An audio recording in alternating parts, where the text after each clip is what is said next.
Guys cat 25 slot 1 analysis, बहुत सारे student से मैंने बात करी, अब फाइनली सज्जन सर भी एग्जाम देके बाहर आ गए हैं। तो सर अलग लोग अलग बातें बता रहे हैं। कोई मेरे को कह रहा है कि यार DILR इस साल आपका 23 से भी डिफिकल्ट DILR है, ठीक है। और जैसे लास्ट ईयर बहुत सारे DI के सेट्स आ गए थे, इस साल सिर्फ एक सेट आया, बाकी LR बहुत ज़्यादा आ गया है। क्वांट कह रहे हैं बहुत ज़्यादा स्कोरिंग है। VRC में एक मेरे को 4 पैरा जंबल बताया चले, हालांकि वो बाद में पता चल गया कि नहीं 2 ऑड वन आउट है और 2 ऑड वन आउट को पैरा जंबल समझा। तो आपके हिसाब से पेपर कैसा था?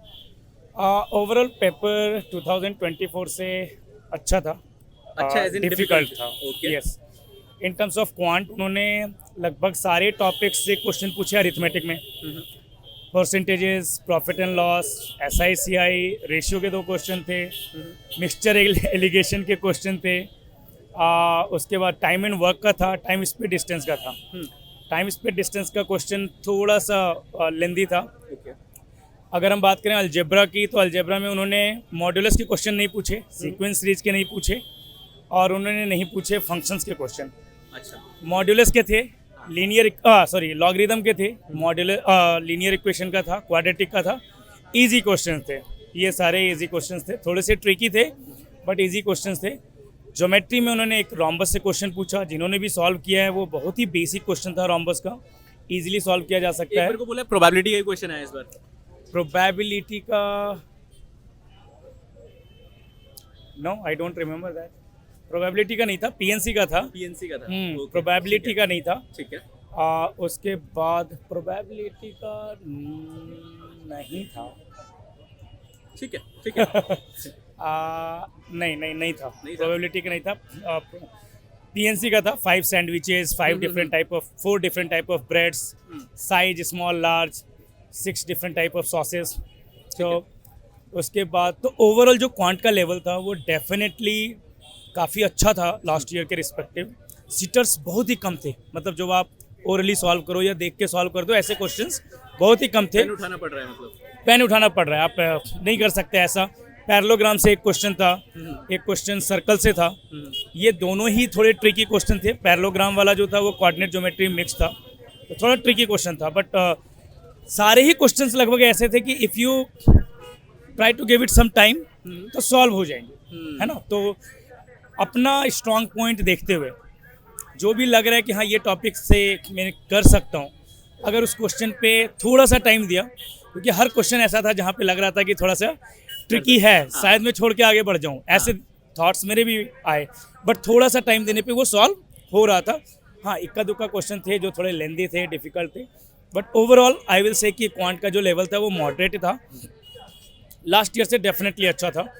तो जितनी परसेंटाइल लास्ट ईयर आई है, आई गेस 4-5 मार्क्स कम में इस बार उतनी आ जाएगी, 99 परसेंटाइल समथिंग। सर DILR में बात कर लेते हैं। लास्ट ईयर बहुत सारे DI के सेट्स थे, ठीक है, और लास्ट ईयर तो 2 सेट पे भी 99, लगभग 2.5 सेट सॉल्व करने पर 99 बन रहा था। Correct. इस साल मेरे को बोल के गया कि एक ही DI का सेट आया, जो अभी तक बच्चों ने बताया, और बाकी कह रहे हैं नेटवर्क एंड रूट पे सेट था। और DI में LRDI सेक्शन भी पिछले साल से अच्छा था। अच्छा हाँ, एक सेट जो था DI का जो लोग बोल रहे हैं वो स्पाइडर ग्राफ एक था, रडार ग्राफ कह लो, और बार ग्राफ, दोनों का मिक्स था, और सारे क्वेश्चन ही मिक्स थे, दोनों से रिलेटेड।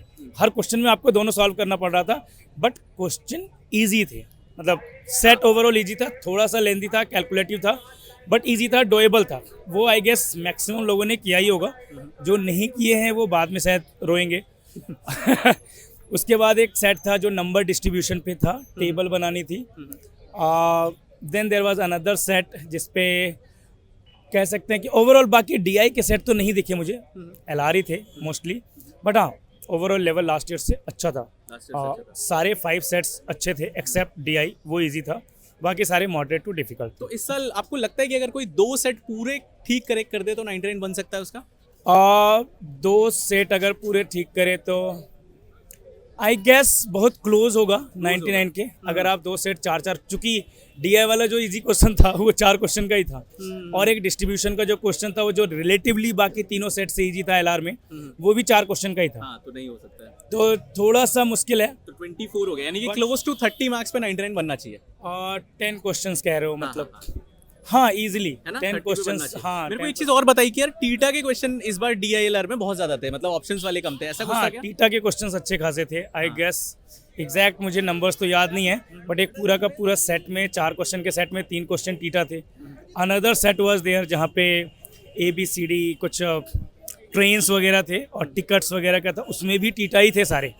तो 7-8 क्वेश्चन तो मुझे मिनिमम याद हैं जो टीटा थे, तो अच्छे खासे। VRC तो आपने नहीं देखा होगा वैसे, लेकिन VRC का थोड़ा बता दो। थोड़ा बहुत तो मैंने पढ़ा। मुझे 2-4 RCs में से 3 RCs तो मुझे डोएबल लगे। हाँ। देयर वाज 1 RC जो जॉनरास याद है आपको RC की? किस बारे में था RC?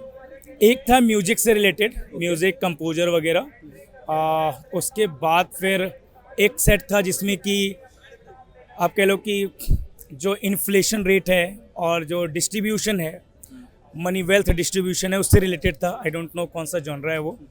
फिर एक सेट था जो कि कुछ रिलेटेड था, याद नहीं आ रहा मुझे एक्चुअली, बट हाँ 3 RCs तो मैंने पढ़े। एक मेरी हिम्मत नहीं हुई पढ़ने की वो काफ़ी कॉम्प्लिकेटेड सा था, वर्ड्स भी आप अपनी काफ़ी। एनर्जी भी DLR क्वांट के लिए सेव कर रहे होगे हाँ, ना? थोड़ा सा वो तो मौका मिलता ही है, क्योंकि मुझे स्कोर करना नहीं है हाँ। उसमें, तो बस मुझे तो एनालाइज करना है। तो अच्छा था ओवरऑल। जो VARC भी था वो मज़ेदार था, उसमें लोग क्वेश्चंस कर सकते हैं जहाँ तक मुझे लगा। जो पैराजम्बल था वो भी अच्छे थे, ऑड वन आउट भी थे, Fill in the blanks भी थे। हाँ समरी था। तो मुझे लगा कि इतना सारा पढ़ के मैं समरी निकालूं, उससे अच्छा RCs ही पढ़ना बेटर है। तो ठीक है गाइस, तो ये था स्लॉट 1 का एनालिसिस सज्जन सर का। अभी जितने भी क्वेश्चंस क्वांट के हैं वो हमारे पास आ गए। शाम तक आई क्वांटा यूट्यूब चैनल पे बाय 8 PM स्लॉट 1, 2, 3 के एटलीस्ट क्वांट के सॉल्यूशन सर हम लोग डाल देंगे। तो अभी चलते हैं ऑफिस, एंड वहाँ पे आपको स्टूडियो में भी लाइव जाना है। एंड जिनका भी स्लॉट 2 या स्लॉट 3, एक बार ऑल द बेस्ट बोल दो उनको। All the best everyone.